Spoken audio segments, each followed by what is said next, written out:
Welcome back. I don't know why I always feel like I have to sing welcome.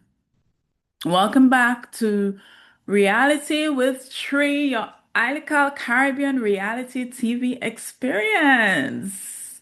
Yes, we're talking about Love Island and yeah, episode 6. We're moving in, and ooh, I am telling you, Love Island is trying to find every single way to make this as exciting as possible and throwing in twists, turns, everything. Let's jump right in into the episode. Don't forget to like, comment, subscribe, all the things. I have to try to remember to say this. Okay, so we start the episode with the group breaking up after saying goodbye to Sean. We have the couples going off to chat with each other. Kata and Zach, they kiss away. Corbin and Kenzie have a chat, and Jesus Christ, Kenzie is wide-eyed. Kenzie no longer sees a man. Kenzie sees a BBD just waving like a tube man. Woo, woo. Waving, waving in the air. And I need to like send Corbin a copy of Black Skin White Mask from Fans Fanon. When Aunt Fanon says the black man is reduced to his penis, like you see this happening in real time, she was like, he has big hands. So we have her playing with the myth of the BBD, and she is super excited. And Corbin is like, ooh, yeah, yeah, yeah. Trinity and Bryce have a conversation, but I'm literally so disturbed by the camera people because I am a cinema student. I am also a philosophy student. So that is why my perspectives are always like leaning in those areas. So I am continuously disturbed by the camera people and the angles that they take, especially when they're shooting black women. Maybe I'm biased. I'm seeing more of like the angles that they use for black women. I can admit to that if that's the case. But I do not like the cooch shots, and I need Love Island to stop. We don't need that.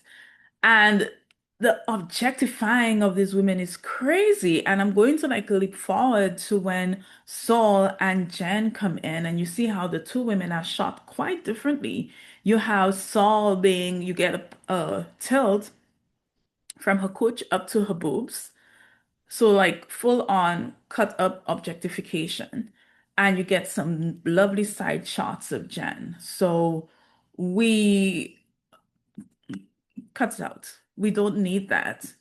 And Black women already walk through the world with all this objectification because of historical ways of shooting Black women and the continuation of that.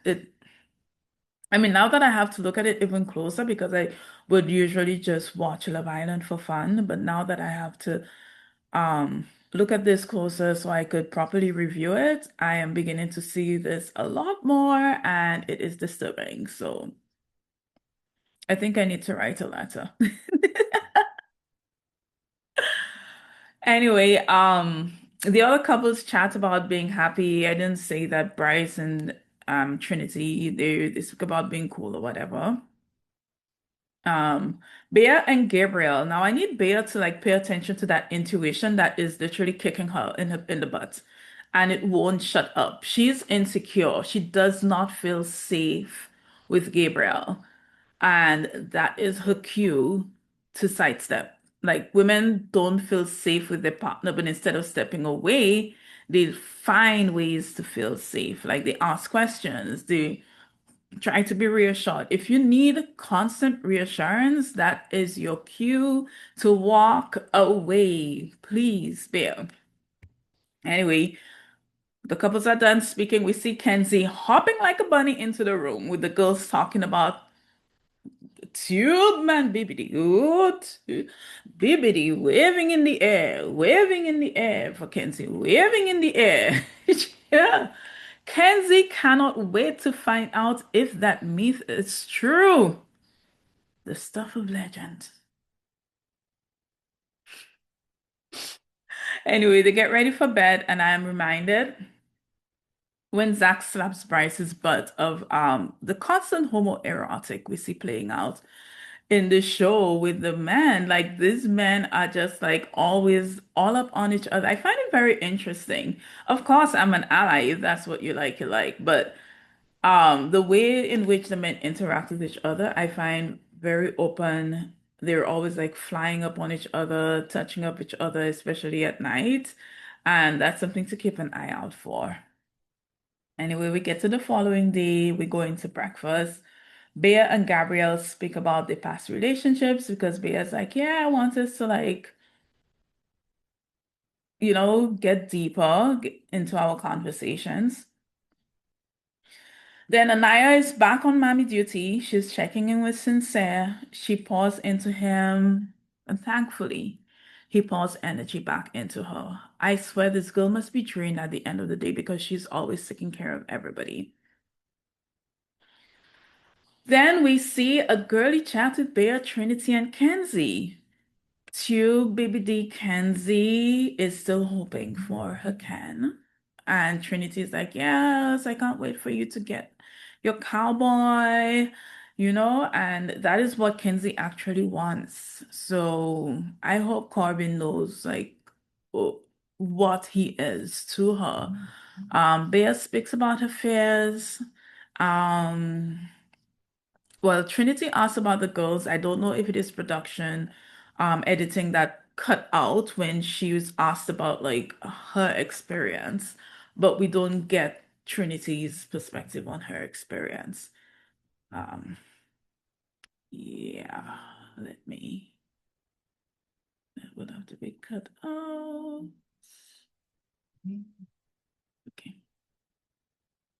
Anyway, so later on, Trinity pulls Bryce and she's like doing his nails and stuff. Bryce is getting loved on. Bryce is loving it. I mean, that is the experience you get with Black women. Black women just constantly take care of people and oftentimes forget to take care of themselves. We need a little more selfishness, women. A little more selfishness. Anyway, Casey and Anaya, they have a really good chat. Casey is speaking about like finally wanting to like go explore the world, see what's out there, and you could see like he is such like a little pampered boy, pampered baby boy. But anyway, this chicken has to fly the coop. Kenzie and Corbin. Again, Corbin speaks about his fantasies that become a prelude to the game to be played later because he is speaking about finding him in the dark with just touch, and he says he likes kinky shit. Corbin, your copy of Black Skin White Masks, it is on the way. I am sending one to you. Okay, so we get to the meat of the episode, the slumber party. So this is the game. The women get blindfolded. They have this huge ass bed. The men like position themselves on the bed against the backboard. The women are blindfolded and they have to go find a man, but they lead with like some paints in bags that they have to like fill up the men with so you can see where they've been. And these men look like kids in a like Willy Wonka where? Anyway, Trinity goes first. She starts kissing all the men, but she gets to Bryce and she stops. But why? Hey, Mel! Mel start kissing all the men. Mel gets to her man. Mel knows that's a man. Literally, Corbin is like, I seen her. Feel up. And she touches the bun. Sin says bun. Skip. And she jump on Corbin. And this girl is going in, and Sensei is like, yo, like, Trinity stopped when she got to Bryce. And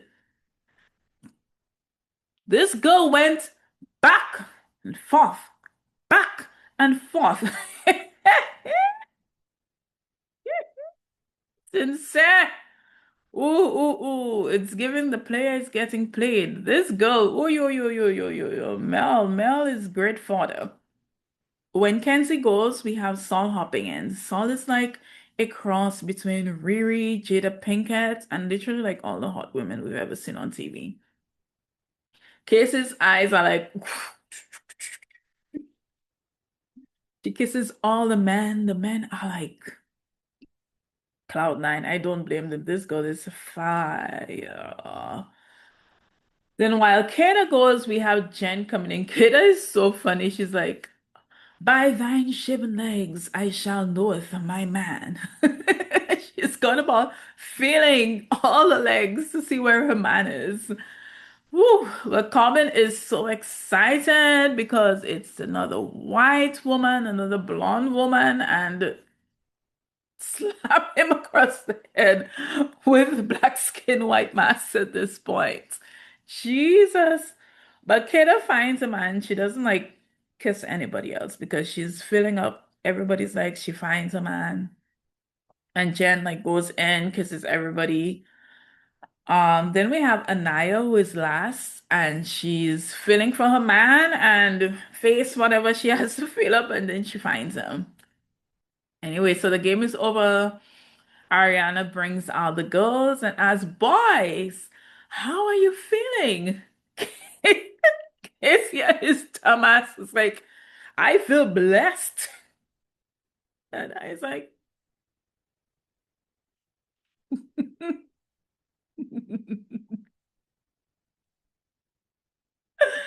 oh God, now we have one more bombshell coming in. And between Kenzie and Mel, true Lord of mercy, I don't know who's more excited. Kenzie got her can and she literally gutted her tube man. And she's like, Ken is there. She found what she's looking for and she doesn't need anything else. And Corbin already picks up on that. Mel, Mel, jumping up, jumping up, jumping up, jumping up. Mel is excited. Mel is like, and you're like, no, something is not normal about how excited you are, Mel. Like, Trinity had to be like, no, you need to like sit back so Kata can see him. So we find like now we can see that repeated behavior that you could see bothers other girls in the house that people don't really want to speak about. But Mel is excited and Sincere is embarrassed and ugh. It was a little uncomfortable to watch. Like you could see something is not like all there with this girl. And of course, they're going to just use it for drama in the house. But I really hope that they're getting her help while she's there. So yes, here we have it. The house is shaken up. And I look forward to the next episode. Let me know what you thought about this episode. Let me know what you would have done if you were Anaya and your man be like, I feel blessed. Yes, thanks for hanging out with Tree. I will see you in the next episode. Don't forget, like, comment, and subscribe. Bye.